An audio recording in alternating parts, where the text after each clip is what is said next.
നമസ്കാരം. പ്രധാന വാർത്തകളും വിശേഷങ്ങളും നോക്കാം. ഇന്നത്തെ പത്രത്തിൽ കേരള കൗമുദിയിൽ ഏറ്റവും കൂടുതൽ പ്രാധാന്യത്തോടെ നൽകിയിട്ടുള്ള വാർത്ത KFCയുമായി ബന്ധപ്പെട്ടുള്ള പ്രതിപക്ഷ നേതാവ് വി ഡി സതീശൻ്റെ അഴിമതി ആരോപണമാണ്.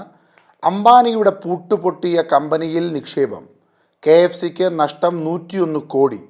2018 ഇടപാടിൽ വൻ അഴിമതിയെന്ന വി ഡി സതീശൻ, സർക്കാരിൻ്റെ ഒത്താശയെന്നും ആരോപണം. ആ വാർത്ത ഇങ്ങനെയാണ്: ലാഭത്തിൽ പ്രവർത്തിക്കുന്ന പൊതുമേഖലാ സ്ഥാപനമായ കേരള ഫിനാൻഷ്യൽ കോർപ്പറേഷനെതിരെ പ്രതിപക്ഷ നേതാവ് വി ഡി സതീശൻ ഉയർത്തിയ ഗുരുതര ആരോപണം സർക്കാരിനെ പ്രതിരോധത്തിലാക്കി.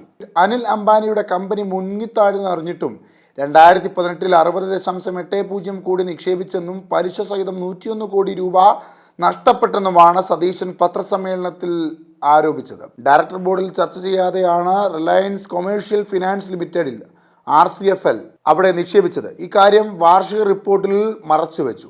KFCയിലെ ഇടത് സംഘടനാ നേതാക്കൾ ഒന്നാം പിണറായി സർക്കാരിൻ്റെ ഒത്താശയോടെ നടത്തിയ കൊള്ളയാണിതെന്നും സതീശൻ പറഞ്ഞു. 2019 കമ്പനി ലിക്വിഡേറ്റ് ചെയ്തു. 7,09,00,000 രൂപ മാത്രം തിരിച്ചു കിട്ടി. പലിശ സഹിതം 109 കോടി ലഭിക്കേണ്ടിടത്താണ് 101 കോടിയുടെ നഷ്ടമുണ്ടായത്. എന്തായാലും അത് രൂക്ഷമായൊരു ആരോപണം തന്നെയാണ് പ്രതിപക്ഷ നേതാവ് ഉയർത്തിയിട്ടുള്ളത്. അതിന് മന്ത്രിയുടെ മറുപടിയുണ്ട്. നിയമവിരുദ്ധമായി ഒന്നും നടന്നിട്ടില്ല എന്ന് ബാലഗോപാലിൻ്റെ മറുപടി. RCFL നിക്ഷേപത്തിൽ നിയമവിരുദ്ധമായി ഒന്നും നടന്നിട്ടില്ലെന്ന് കേന്ദ്ര നിയമം അനുസരിച്ചാണ് KFC പ്രവർത്തിക്കുന്നതെന്നും ധനമന്ത്രി KN ബാലഗോപാൽ. ഒരു ബിസിനസ്സിൽ ലാഭവും നഷ്ടവും ഉണ്ടാവാം. നിക്ഷേപിക്കുന്ന സമയം ഉയർന്ന റേറ്റിംഗിൽ ആയിരുന്നു RCFL bank, Canara bank, NABARD, union bank തുടങ്ങിയ മുൻനിര സ്ഥാപനങ്ങൾ 8,000 കോടിയോളം നിക്ഷേപം നടത്തിയ കമ്പനിയാണ് എന്നുള്ള പ്രതികരണമാണ് അദ്ദേഹം അതിൽ നൽകിയിട്ടുള്ളത്. നിക്ഷേപം ഡയറക്ടർ ബോർഡ് അറിയാതെ എന്ന സതീശൻ എടുത്തു പറയുന്നുമുണ്ട്. ഈ വാർത്ത എന്നാൽ മാതൃഭൂമിയിൽ അങ്ങനെ വലിയ വാർത്തയായൊന്നും ഉയർത്തിയിട്ടില്ല. ആദ്യ പേജിൽ എവിടെയും പ്രതിപക്ഷ നേതാവിൻ്റെ ഈ അഴിമതി ആരോപണത്തിന് ഇടം എവിടെയും നൽകിയിട്ടില്ല. ദേശാഭിമാനിയിലും ഇല്ലാതെ സ്വാഭാവികമായും ഇടത് അനുഭാവമുള്ള പത്രമായതുകൊണ്ട് അതിലുമില്ല. ഇനി മാധ്യമത്തിലേക്ക് വരുമ്പോൾ അംബാനിക്ക് ദാനം 101 കോടി എന്നുള്ള തലക്കെട്ടോടുകൂടി പ്രതിപക്ഷ നേതാവിൻ്റെ ആരോപണവും അതിൽ മന്ത്രി KN ബാലഗോപാലിൻ്റെ മറുപടിയും നൽകിയിട്ടുണ്ട്. അതിൽ മുൻ ധനമന്ത്രി തോമസ് ഐസക്കിൻ്റെ മറുപടിയും വ്യക്തമായി തന്നെ നൽകിയിരിക്കുന്നു. റിലയൻസിൽ നിക്ഷേപിച്ച KFCയുടെ പണം പോയി, മുങ്ങാൻ പോകുന്ന കമ്പനിയിൽ പണമിട്ടത് കമ്മീഷൻ ഇടപാടെന്ന് പ്രതിപക്ഷ നേതാവ് എന്ന പ്രധാനപ്പെട്ട അതിലെ ആരോപണത്തിൻ്റെ പ്രധാനപ്പെട്ട ഭാഗങ്ങൾ മാധ്യമത്തിൽ നൽകിയിട്ടുണ്ട്. ഇനി അത് മലയാള മനോരമയിലേക്ക് വരുമ്പോൾ മലയാള മനോരമയിലും ആ വാർത്തയ്ക്ക് ചെറിയൊരു പ്രാധാന്യമാണ് നൽകിയിട്ടുള്ളത്. ആദ്യ പേജിൽ താഴെ ചിത്രങ്ങളൊന്നുമില്ലാതെ മറ്റ് വിശദീകരണങ്ങളൊന്നുമില്ലാതെ അനിൽ അംബാനിയുടെ റിലയൻസിൽ പണമിറക്കി, KFCക്ക് നഷ്ടം 101 കോടി, പിന്നിൽ അഴിമതി എന്ന സതീശൻ എന്നുള്ള തലക്കെട്ടോടു കൂടിയുള്ള ഒരു സാധാരണ വാർത്ത മാത്രമാണ് നൽകിയിരിക്കുന്നത്. പണം നിക്ഷേപിച്ചത് ചട്ടമനുസരിച്ചെന്ന് ഐസക്കും ബാലഗോപാലും എന്നുള്ള തലക്കെട്ടോടുകൂടി മറ്റു പ്രധാനപ്പെട്ട വാർത്തയായി അതും നൽകിയിട്ടുണ്ട്. ഇനി ദീപികയിലേക്ക് വരുമ്പോൾ ദീപികയിൽ ആ വാർത്തയ്ക്ക് വലിയ പ്രാധാന്യമൊന്നും എവിടെയും നൽകി കാണുന്നില്ല. ജന്മഭൂമി ആ വാർത്ത പ്രാധാന്യത്തോടുകൂടി ആദ്യ പേജിൽ താഴെ നൽകിയിട്ടുണ്ട്. റിലയൻസിൽ നിക്ഷേപിച്ച KFCക്ക് 101 കോടി നഷ്ടം, നിക്ഷേപം കൂടിയാലോചനയില്ലാതെ എന്ന തലക്കെട്ടുകളാണ് ആ വാർത്തയ്ക്ക് ജന്മഭൂമി നൽകിയിട്ടുള്ളത്. ജന്മഭൂമി വലിയ പ്രാധാന്യത്തോടെ ആ വാർത്ത നൽകിയിട്ടുണ്ട്. മറ്റൊരു പ്രധാനപ്പെട്ട വാർത്ത മനു ഭാക്കറിനും ഗൂഗേഷിനും ഖേൽരത്ന, സാജന് അർജുന, S മുരളീധരൻ ദ്രോണാചാര്യ എന്ന തലക്കെട്ടോടുകൂടിയുള്ള വാർത്ത. അതായത് പാരീസ് ഒളിമ്പിക്സിൽ ഇരട്ട വെങ്കലം നേടിയ വനിതാ ഷൂട്ടിംഗ് താരം മനു ഭാക്കർ, ലോക chess champion D Gukesh, Indian hockey team captain Harmanpreet Singh, para athletic താരം പ്രവീൺ കുമാർ എന്നിവർക്ക് രാജ്യത്തെ പരമോന്നത കായിക പുരസ്കാരമായ ഖേൽരത്ന, മലയാളി നീന്തൽ താരം സാജൻ പ്രകാശ് ഉൾപ്പെടെ 32 താരങ്ങൾക്ക് അർജുന അവാർഡും Malayali badminton coach S Muraleedharan life time കാറ്റഗറിയിൽ ദ്രോണാചാര്യ പുരസ്കാരവും ലഭിച്ചു. ജനുവരി 17 രാഷ്ട്രപതി ഭവനിൽ നടക്കുന്ന ചടങ്ങിൽ പുരസ്കാരങ്ങൾ വിതരണം ചെയ്യുമെന്ന് കേന്ദ്ര കായിക മന്ത്രാലയം അറിയിച്ചു. മനുവിനെ തഴഞ്ഞു, കേന്ദ്രം ഇടപെട്ടു എന്നുള്ള തലക്കെട്ടോടുകൂടി മറ്റു പ്രധാനപ്പെട്ട വാർത്തയുണ്ട്. അപേക്ഷ നൽകിയില്ലെന്ന കാരണത്താൽ മനു ഭാക്കറിനെ ഖേൽരത്ന പുരസ്കാരം നിർണയ സമിതി ശുപാർശ ചെയ്യാതിരുന്നത് വിവാദമായി. തുടർന്ന് കേന്ദ്ര കായിക മന്ത്രാലയം ഇടപെട്ടു. ഈ വാർത്ത മാതൃഭൂമിയിൽ താഴെ ചെറിയൊരു പ്രാധാന്യത്തോടെ നൽകിയിട്ടുണ്ട്. ഖേൽരത്നങ്ങൾ മനു ഭാക്കർ, D ഗുഗേഷ്, ഹർമൻപ്രീത്, പ്രവീൺ കുമാർ എന്ന തലക്കെട്ടോടുകൂടി അവരുടെ ചിത്രങ്ങൾ നൽകി ചെറിയൊരു പ്രാധാന്യത്തോടെ നൽകിയിരിക്കുന്നു. ഇതേ വാർത്ത ദേശാഭിമാനിയിൽ താഴെ ഇടതുഭാഗത്തായി നൽകുന്നു. മനു ഭാക്കറും ഗുഗേഷും അടക്കം 4 പേർക്ക് ഖേൽരത്ന, S മുരളീധരൻ ദ്രോണാചാര്യ, സജൻ പ്രകാശിന് അർജുന എന്ന തലക്കെട്ടോടുകൂടി ആ വാർത്തയിൽ നൽകുന്നു. മാധ്യമത്തിലേക്ക് വരുമ്പോൾ മാധ്യമം ഇന്ന് ആദ്യ പേജിൽ ഏറ്റവും മുകളിൽ പ്രാധാന്യത്തോടെ ആ വാർത്ത നൽകിയിട്ടുണ്ട്. മനു ഭാക്കറിനും ഗുഗേഷിനും ഖേൽരത്ന, സാജന് അർജുന, മുരളീധരന് ദ്രോണാചാര്യ എന്ന സാധാരണ തലക്കെട്ടോടുകൂടി ആ വാർത്ത നൽകിയിരിക്കുന്നു. ഇനി മലയാള മനോരമയിലേക്ക് വരുമ്പോൾ ഖേൽരത്ന, ഡി ഗുഗേഷ്, മനു ഭാക്കർ, ഹർമൻപ്രീത് സിംഗ്, പ്രവീൺ കുമാർ, എസ് മുരളീധരന് ദ്രോണാചാര്യ, സജൻ പ്രകാശിന് അർജുന എന്ന തലക്കെട്ടോടുകൂടി എല്ലാവരുടെയും ചിത്രങ്ങളോടെ ആ വാർത്തയെ നൽകിയിരിക്കുന്നു. ദീപികയിലേക്ക് വരുമ്പോൾ ദീപികയിൽ ഇടതുഭാഗത്ത് ചെറിയൊരു കോളം പോലെ ചെറിയ പ്രാധാന്യത്തോടെ ആ വാർത്ത നൽകുന്നു. ഉൾപേജിലാണ് കൂടുതൽ വിവരങ്ങളുള്ളത്. അതിൽ കായിക പുരസ്കാര നേട്ടത്തിൽ മലയാളികൾ സജൻ പ്രകാശിനും അർജുൻ, എസ് മുരളീധരന് ദ്രോണാചാര്യ.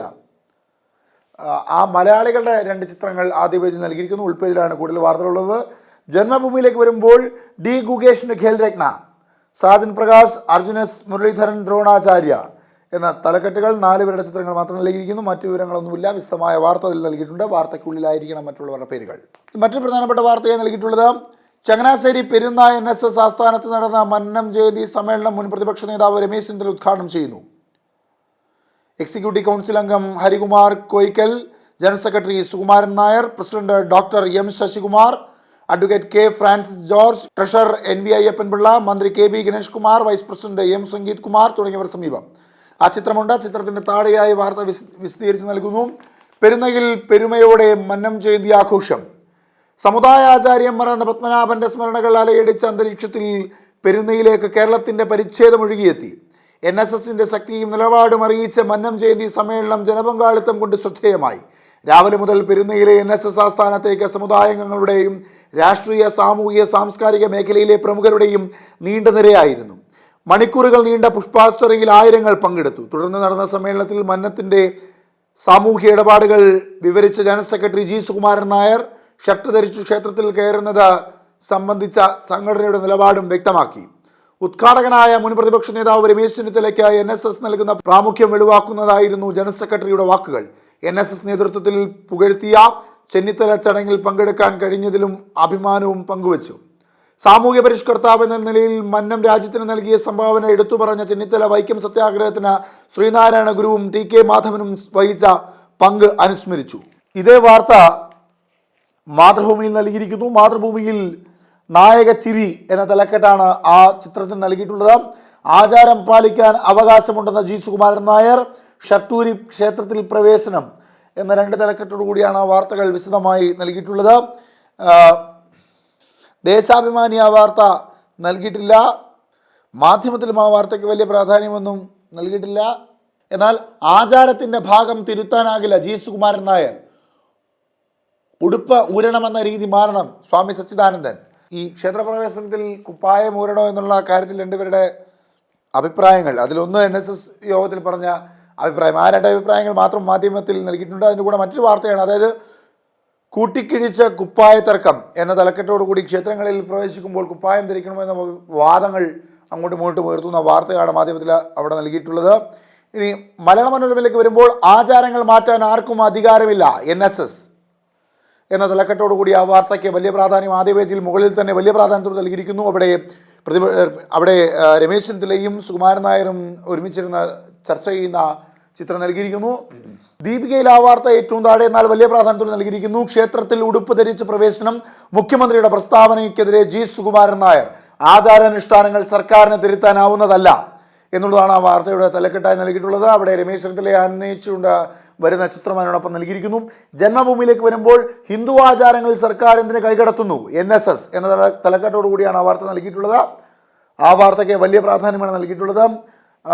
അതിൽ പെരുന്ന NSS ആസ്ഥാനത്ത് സംഘടിപ്പിച്ച മന്നം ജയന്തി സമ്മേളനത്തിൽ NSS general secretary G Sukumaran Nair സംസാരിക്കുന്നു എന്നുള്ള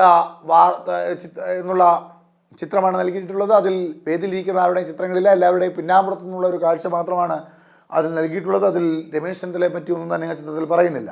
അടുത്തത് ഏറ്റവും പ്രധാനപ്പെട്ട മറ്റൊരു വാർത്ത, ചിരിയോടെ മുന്നോട്ട് എന്ന തലക്കെട്ടോടുകൂടി കേരള കൗമുദിയിൽ നൽകിയിരിക്കുന്ന ഏറ്റവും പ്രധാനപ്പെട്ട ഇന്നത്തെ ചിത്രം, രാജ്ഭവനിൽ ചീഫ് ജസ്റ്റിസ് നിതിൻ മധുകർ ജംദാറിന് മുമ്പാകെ സത്യപ്രതിജ്ഞ ചെയ്ത ശേഷം governor Rajendra Vishwanath Arlekar, Paschimabangal governor CV Anand Bose, മുഖ്യമന്ത്രി പിണറായി വിജയൻ എന്നിവരുമായി സംഭാഷണത്തിൽ ആർലേക്കറുടെ ഭാര്യ അനഘ ആർലേക്കർ സമീപം. കേരളത്തിന്റെ അടുത്ത ഗവർണർ രാജേന്ദ്ര വിശ്വനാഥ് ആർലേക്കർ സ്ഥാനമേറ്റെടുത്ത വാർത്ത. മാതൃഭൂമി തലപ്പത്തെ ചിരി എന്ന തലക്കെട്ടോടുകൂടി ആ വാർത്തയ്ക്ക് ആ ചിത്രത്തിനും വലിയ പ്രാധാന്യം നൽകുന്നു. ദേശാഭിമാനിയിലേക്ക് വരുമ്പോൾ ദേശാഭിമാനിയിൽ ആർലേക്കർ ഗവർണറായി ചുമതലയേറ്റു എന്ന വാർത്തയ്ക്ക് താഴെ ഇടതുഭാഗത്ത് ചെറിയ പ്രാധാന്യത്തോടെ വാർത്ത നൽകുന്നു. ചിത്രത്തിൻ്റെ വിശദീകരണവും ആ വാർത്തയിൽ ദേശാഭിമാനിയിൽ നൽകുന്നുണ്ട്. മാധ്യമത്തിൽ വലതുഭാഗത്ത് ചെറുതായി കേരള വഴിയിൽ എന്ന തലക്കെട്ടോടുകൂടി പുതിയ ഗവർണറുടെ സ്ഥാനാരോഹണത്തിന് വാർത്ത നൽകിയിരിക്കുന്നു. മലയാള മനോരമയിൽ പുതിയ തുടക്കം എന്ന തലക്കെട്ടോടുകൂടി പ്രതിപക്ഷ നേതാവ് V D Satheesan, V Sivankutty, മുഖ്യമന്ത്രി പിണറായി വിജയൻ, പുതിയ ഗവർണർ രാജേന്ദ്ര വിശ്വനാഥ് ആർലേക്കർ അടക്കമുള്ള വ്യക്തികളുടെ ചിത്രത്തോടുകൂടി ആ വാർത്ത നൽകിയിരിക്കുന്നു. ദീപികയിൽ ആദ്യ പേജിൽ ഇടതുഭാഗത്ത് വലിയ പ്രാധാന്യത്തോടെ നൽകിയിരിക്കുന്ന വാർത്ത കേരളത്തിന്റെ 23ാമത് ഗവർണർ രാജേന്ദ്ര വിശ്വനാഥ് ആർലേക്കർ ചുമതലയേറ്റു എന്നുള്ള വാർത്തയാണ്. അതിൽ മുഖ്യമന്ത്രി പിണറായി വിജയൻ പുതിയ ഗവർണർ രാജേന്ദ്ര വിശ്വനാഥ് ആർലേക്കറിന് പുഷ്പങ്ങൾ നൽകി സ്വീകരിക്കുന്ന വാർത്തയാണ് അതിൽ നൽകിയിട്ടുള്ളത്.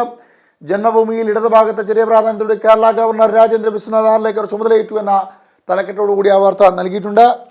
മറ്റൊരു പ്രധാനപ്പെട്ട വാർത്ത 63ാമത് സംസ്ഥാന കലോത്സവവുമായി ബന്ധപ്പെട്ടുള്ള വാർത്തയാണ്. കൗമാരോത്സവത്തിന് നാളെ തിരിതെളിയും എന്ന തലക്കെട്ടോടുകൂടിയുള്ള വാർത്ത. 63ാമത് സംസ്ഥാന സ്കൂൾ കലോത്സവത്തിന് നാളെ തിരിതെളിയും. രാവിലെ 9-ന് സെൻട്രൽ സ്റ്റേഡിയത്തിൽ പൊതുവിദ്യാഭ്യാസ ഡയറക്ടർ പതാക ഉയർത്തും. 15 അടി ഉയരമുള്ള വീണയുടെ മാതൃകയിലാണ് കൊടിമരം. സെൻട്രൽ സ്റ്റേഡിയത്തിലെ പ്രധാന വേദിയായ MT നിലയിൽ രാവിലെ 10-ന് മുഖ്യമന്ത്രി പിണറായി വിജയൻ കലോത്സവം ഉദ്ഘാടനം ചെയ്യും. മന്ത്രി വി ശിവൻകുട്ടി അധ്യക്ഷത വഹിക്കും. പൊതുവിദ്യാഭ്യാസ പ്രിൻസിപ്പൽ സെക്രട്ടറി റാണി ജോർജ് സ്വാഗതം പറയും. മന്ത്രിമാരായ GR Anil, K Rajan, NK Saseendran, Roshy Augustine, KN Balagopalan തുടങ്ങിയ 29 മുഖ്യ അതിഥികൾ പങ്കെടുക്കും. ശ്രീനിവാസൻ രൂണേരി രചിച്ച് കാവാലം ശ്രീകുമാർ ചിട്ടപ്പെടുത്തിയ സ്വാഗതഗാനത്തിന്റെ നൃത്താവിഷ്കാരം കലാമണ്ഡലത്തിലെ കുട്ടികളും പൊതുവിദ്യാലയങ്ങളിലെ കുട്ടികളും ചേർന്ന് അവതരിപ്പിക്കും. വയനാട് വെള്ളാർമല GHSSലെ കുട്ടികളുടെ നൃത്തശില്പവും അരങ്ങേറ്റവും ഉദ്ഘാടന ശേഷവും 1ാം വേദിയിൽ ഹൈസ്കൂൾ വിഭാഗം പെൺകുട്ടികളുടെ മോഹിനിയാട്ടവും മത്സരം ആരംഭിക്കും. സമാപനത്തിന് ടൊവിനോ. ജനുവരി 8-ന് വൈകിട്ട് 5-ന് കലോത്സവ സമാപന സമ്മേളനം പ്രതിപക്ഷ നേതാവ് വി ഡി സതീശൻ ഉദ്ഘാടനം ചെയ്യും. ചലച്ചിത്ര താരം ടൊവിനോ തോമസ് മുഖ്യാതിഥിയാകും. പൊതുവിദ്യാഭ്യാസ മന്ത്രി അധ്യക്ഷത വഹിക്കും. ഇത്തരത്തിൽ കലോത്സവവുമായി ബന്ധപ്പെട്ട മറ്റൊരു വാർത്ത. ശില്പി മോഹിക്കുന്നു, കലോത്സവ സ്വർണ്ണക്കപ്പിൽ ഒന്ന് തുടരണം. ഒരിക്കൽ കൂടി ആ സ്വർണ്ണക്കപ്പ് ഒന്ന് കാണണം, ഒന്ന് തൊടണം, അത്രയേ ഉള്ളൂ എനിക്ക് ആഗ്രഹം. 82-കാരനായ ചിറയൻകീഴ് ശ്രീകണ്ഠൻ നായർ ഇത് പറയുമ്പോൾ ചുണ്ടുകൾ വിറയ്ക്കുന്നുണ്ടായിരുന്നു, കണ്ണുകൾ ഈറൻ പടരുന്നു. സ്കൂൾ കലോത്സവത്തിന്റെ മുഖ്യ ആകർഷകമായ 117 പവൻ സ്വർണ്ണക്കപ്പിന്റെ ശില്പിയാണ് ചിറയൻകീഴ് ശ്രീകണ്ഠൻ നായർ. സ്വർണ്ണക്കപ്പുമായി ബന്ധപ്പെട്ട ചിത്രങ്ങളും വാർത്തകളും ഒക്കെ ഇപ്പോഴും അദ്ദേഹത്തിന്റെ പക്കൽ നിധി പോലെയുണ്ട്. തിരുവനന്തപുരത്ത് കലോത്സവം നടക്കുന്നത് കൊണ്ടാണ് താൻ രൂപകൽപ്പന ചെയ്തൊരുക്കിയ കപ്പ കാണാൻ അദ്ദേഹം കൊതിക്കുന്നത്. മാതൃഭൂമിയിൽ കലോത്സവവുമായി ബന്ധപ്പെട്ട വാർത്ത. പ്രതിഷേധമേളം വേണ്ട, മേളകളിൽ കുട്ടികളെ ഇറക്കി പ്രതിഷേധിച്ചാൽ സ്കൂളുകളെ വിലക്കും എന്നുള്ള വാർത്ത വലിയ പ്രാധാന്യത്തോടുകൂടി മാതൃഭൂമി ആദ്യ പേജിൽ തന്നെ നൽകിയിരിക്കുന്നു. ദേശാഭിമാനിയിൽ അതിജീവന കഥ അരങ്ങിലാടും, ജയിക്കണം അവർക്ക് എന്ന തലക്കെട്ടോടുകൂടി വയനാട് മുണ്ടക്കൈ ചൂരൽമല ദുരന്തത്തിൽ വെള്ളാർമല സ്കൂളിലെ കുട്ടികൾ അരങ്ങേറുന്ന വാർത്ത ദേശാഭിമാനി നൽകുന്നു. മാധ്യമത്തിലേക്ക് വരുമ്പോൾ മാധ്യമത്തിൽ സംസ്ഥാന സ്കൂൾ കലോത്സവവുമായി ബന്ധപ്പെട്ട വാർത്തയ്ക്ക് വലിയ പ്രാധാന്യമൊന്നും ആദ്യ പേജിൽ എവിടെയും നൽകിയിട്ടില്ല. മലയാള മനോരമയിൽ സംസ്ഥാന സ്കൂൾ കലോത്സവം എന്ന തലക്കെട്ടോടുകൂടി നാളെ അരങ്ങുണരും എന്ന തലക്കെട്ടോടുകൂടിയുള്ള ഒരു വാർത്ത മലയാള മനോരമയിൽ നൽകിയിരിക്കുന്നു. ജന്മഭൂമിയിൽ സ്കൂൾ കലോത്സവം നാളെ തുടങ്ങുമെന്ന ചെറിയൊരു തലക്കെട്ടോടുകൂടിയുള്ള ഒരു വാർത്ത മാത്രം നൽകിയിരിക്കുന്നു. മറ്റൊരു പ്രധാനപ്പെട്ട വാർത്തയായി കേരള കൗമുദിയിലുള്ളത് നിമിഷപ്രിയ ഇടപെടാമെന്ന് ഇറാൻ. യമനിൽ വധശിക്ഷ കാത്തു കഴിയുന്ന മലയാളി നേഴ്സ് നിമിഷപ്രിയയുടെ മോചനത്തിനായി ഇടപെടാമെന്ന് ഇറാൻ വ്യക്തമാക്കിയതോടെ കുടുംബത്തിന്റെ പ്രതീക്ഷ വർദ്ധിച്ചു. ഡൽഹിയിൽ ഇന്നലെ ഇറാൻ വിദേശകാര്യ ഡെപ്യൂട്ടി മന്ത്രി ഡോക്ടർ തക്റാവച്ചിയുടെ നേതൃത്വത്തിലുള്ള നയതന്ത്രതല സംഘത്തോട് വിഷയം ഉന്നയിച്ചപ്പോഴാണ് അനുകൂല പ്രതികരണം. ഇതേ വാർത്ത മാതൃഭൂമിയിലുണ്ട്. നിമിഷപ്രിയയുടെ മോചനം ഇടപെടാമെന്ന് ഇറാൻ എന്നുള്ളതാണ് ആ വാർത്തയുടെ തലക്കെട്ട്. മറ്റ് പത്രങ്ങളിലൊന്നും ആ വാർത്ത കാണുന്നില്ല. തലവര എന്ന കേരള കൗമുദിയുടെ കാർട്ടൂൺ പരമ്പരയിൽ ചെന്നിത്തല NSSന്റെ പുത്രൻ സുകുമാരൻ നായർ താക്കോൽ സ്ഥാനത്തിനായി തലയിൽ കൈവച്ച് അനുഗ്രഹം വേണം എന്നുള്ളതാണ് ആ കാർട്ടൂണിന്റെ തലക്കെട്ട്. ഇനി മാതൃഭൂമിയിലേക്ക് വരുമ്പോൾ മാതൃഭൂമിയിലെ മറ്റ് പ്രധാനപ്പെട്ട വാർത്തകൾ. ഉമാ തോമസിന്റെ ആരോഗ്യനില മെച്ചപ്പെട്ടു എന്നുള്ള വാർത്ത ആദ്യ പേജിൽ നൽകുന്നു. ഉമാ തോമസ് MLAയുടെ ആരോഗ്യനില മെച്ചപ്പെട്ടെന്നും 2 ദിവസത്തിനകം വെന്റിലേറ്ററിൽ മാറ്റാൻ കഴിയുമെന്നും പ്രതീക്ഷയെന്നും റിനെ മെഡിസിറ്റി ആശുപത്രി അധികൃതർ അറിയിച്ചു. സ്വയം ശ്വാസമെടുക്കുകയും സംസാരിക്കുകയും ചെയ്യുന്നുണ്ട്. എക്സ്റേയിൽ ശ്വാസകോശത്തിന് സമീപം ചെറിയ നീർക്കെട്ട് കണ്ടെത്തിയിട്ടുണ്ട്. വേദിയിൽ നടക്കാനുള്ള സ്ഥലമില്ല, ഉമാ തോമസ് വീഴുന്ന ദൃശ്യങ്ങൾ പുറത്ത് എന്ന തലക്കെട്ടോടുകൂടി ഉമാ തോമസ് വീണ് പരിക്കേൽക്കുന്ന ദൃശ്യങ്ങളുമായി ബന്ധപ്പെട്ട വാർത്ത നൽകിയിരിക്കുന്നു ദീപിക ആദ്യ പേജിൽ. ഇനി കാകദർശി എന്ന കേരള കൗമുദിയുടെ കാർട്ടൂൺ പരമ്പരയിൽ സർക്കാരിനെ സഹായിക്കാനാണ് വരുന്നത്, തർക്കത്തിനല്ലെന്ന പുതിയ governor.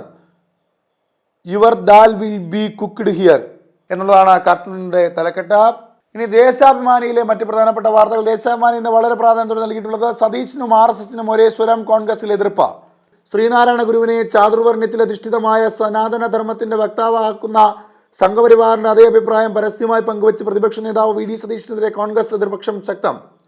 KPCC president K Sudhakaran സതീശിന്റെ അഭിപ്രായത്തിന് ഘടകവിരുദ്ധമായ നിലപാടുമായി രംഗത്തെത്തിയതോടെ കോൺഗ്രസിലെ അഭിപ്രായം മറനീക്കി.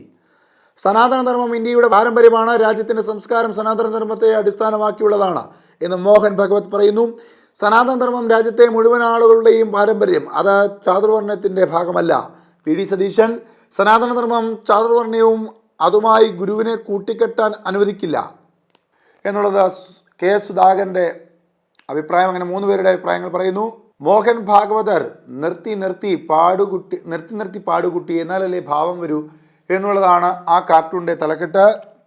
S ജയചന്ദ്രൻ അന്തരിച്ചു എന്ന വാർത്തയ്ക്ക് ഇടതുഭാഗത്ത് ചെറിയ പ്രാധാന്യം ദേശാഭിമാനി നൽകുമ്പോൾ മാധ്യമത്തിൽ S ജയചന്ദ്രൻ നായർ അന്തരിച്ചു എന്ന വാർത്തയ്ക്ക് വലിയ പ്രാധാന്യം വലതുഭാഗത്തായി നൽകുന്നു. S ജയചന്ദ്രൻ നായർ അന്തരിച്ചു എന്ന വാർത്ത മലയാള മനോരമ ആദ്യപേജിൽ തന്നെ നൽകുന്നുണ്ട്. ദീപികയിലും വലതുഭാഗത്ത് S ജയചന്ദ്രൻ നായർ അന്തരിച്ചു എന്ന വാർത്തയ്ക്ക് ഇടമുണ്ട്. എന്നാൽ ജന്മഭൂമി ആ വാർത്തയ്ക്ക് ഇടം നൽകിയിട്ടില്ല. പെരിയ ഇരട്ടക്കൊല ശിക്ഷാവിധി ഇന്ന് എന്ന വാർത്തയ്ക്ക് ഇടതുഭാഗത്ത് മാധ്യമം സ്ഥാനം നൽകുന്നു. പാറമേൽക്കാവ് വേലവെടിക്കെട്ടിന് അനുമതി എന്ന വാർത്തയ്ക്ക് ഇടതുഭാഗത്ത് ചെറിയ പ്രാധാന്യം നൽകുന്നുണ്ട് മാധ്യമം. നിർമ്മിത ബുദ്ധൻ എന്ന തലക്കെട്ടോടുകൂടിയുള്ള കാർട്ടൂൺ പരമ്പരയിൽ ദിവ്യ ഉണ്ണിയുടെ നൃത്തം മൈതാനത്തിൻ്റെ കെട്ടുപാടുകൾ കേരള ബ്ലാസ്റ്റേഴ്സ് പരിശോധിക്കും. അവർ 5-10 കൊല്ലം നൃത്തം ചവിട്ടിയിട്ടും ഗിന്നസിൽ കയറാത്തതിൻ്റെ അസൂയ അല്ലാണ്ട് എന്ത് എന്നുള്ളതാണ് ആ കാർട്ടൂണിൻ്റെ തലക്കെട്ട്. ഇനി മലയാള മനോരമയിലേക്ക് വരുമ്പോൾ മലയാള മനോരമയിൽ ഗാസയിൽ ചോരപ്പുഴ 63 പലസ്തീനുകൾ കൊല്ലപ്പെട്ടു എന്ന വാർത്തയ്ക്ക് പ്രാധാന്യം നൽകുന്നു മലയാള മനോരമ. കായികമേള പ്രതിഷേധിച്ച സ്കൂളുകൾക്കെതിരെ നടപടി, കുട്ടികൾക്ക് വിലക്ക്. മാർബെസേലിൽ നാവാമുകുന്ദൻ സ്കൂളിലെ അടുത്ത വർഷത്തെ മേളയിൽ പങ്കെടുപ്പിക്കില്ല. ദേശീയ താരങ്ങൾക്കടക്കം അവസര നഷ്ടം. നവംബറിൽ കൊച്ചിയിൽ നടന്ന സംസ്ഥാന സ്കൂൾ കായികമേളയിലെ ചാമ്പ്യൻഷിപ്പ് പട്ടത്തിൽ നിശ്ചയിച്ചതുമായി ബന്ധപ്പെട്ട് പരസ്യ പ്രതിഷേധമുയർത്തിയ 2 സ്കൂളുകൾക്ക് അടുത്ത വർഷത്തെ സ്കൂൾ കായികമേളയിൽ സർക്കാരിൻ്റെ വിലക്ക്. മലപ്പുറം തിരുനാവായ നാവാമുകുന്ദൻ HSS, കോതമംഗലം മാർബെസേലിയസ് HSS എന്നീ സ്കൂളുകൾക്കെതിരെയാണ് പൊതുവിദ്യാഭ്യാസ വകുപ്പിൻ്റെ കടുത്ത നടപടി. ദേശീയ താരങ്ങൾ ഉൾപ്പെടെ ഈ സ്കൂളുകളിൽ പഠിക്കുന്ന കായിക താരങ്ങളുടെ അവസരമാണ് ഇതോടെ നഷ്ടമാകുന്നത്. ഈ വാർത്തയ്ക്കാണ് മലയാള മനോരമ പ്രാധാന്യമേറെ നൽകിയിട്ടുള്ളത്. കുഞ്ചുകുറുപ്പ് എന്നവരുടെ കാർട്ടൂൺ പരമ്പരയിൽ സ്കൂൾ കായികമേളയിലെ പരസ്യ പ്രതിഷേധം, 2 സ്കൂളുകൾക്ക് വിലക്ക്, വഴി തടഞ്ഞ് സമരം നടത്തുന്നവർ നേതാവ് എന്നുള്ള തലക്കെട്ടാണ് ആ വാർത്തയ്ക്ക് നൽകിയിട്ടുള്ളത്. ദീപികയിലെ ഏറ്റവും പ്രധാനപ്പെട്ട വാർത്ത വയനാട് പുനരധിവാസത്തിൽ ആശങ്ക, അതൃപ്തി. കൽപ്പറ്റയിലെ 10 സെന്റ് ടൗൺഷിപ്പിന് പുറത്തെങ്കിൽ 40 ലക്ഷവും വേണം. പുനരധിവാസവുമായി ബന്ധപ്പെട്ട സർക്കാർ പ്രഖ്യാപനത്തിൽ ദുരിതബാധിതർക്ക് കടുത്ത അതൃപ്തി. വയനാട് മുണ്ടക്കൈ ചൂരൽമലയിലെ ദുരിതബാധിതർ അതൃപ്തി പരസ്യമായി പ്രകടിപ്പിച്ചു. ജന്മഭൂമിയിൽ കലൂർ അപകടം, നികോഷ് കുമാർ അറസ്റ്റിൽ എന്നുള്ള വാർത്തയ്ക്ക് ജന്മഭൂമി പ്രാധാന്യം നൽകുന്നു. മുണ്ടക്കൈ ചൂരൽമല പുനരധിവാസം, വീടിൽ നിന്ന് 30 ലക്ഷം നിർമ്മാണ ചെലവിന് പിന്നിൽ വൻ അഴിമതി എന്ന ആരോപണം. ആ വാർത്തയ്ക്ക് ജന്മഭൂമിയും ഇടം നൽകിയിട്ടുണ്ട്. എന്തായാലും നാളത്തെ പ്രധാനപ്പെട്ട വാർത്തകളും വിശേഷങ്ങളുമായി വീണ്ടും കാണും വരെ നന്ദി, നമസ്കാരം.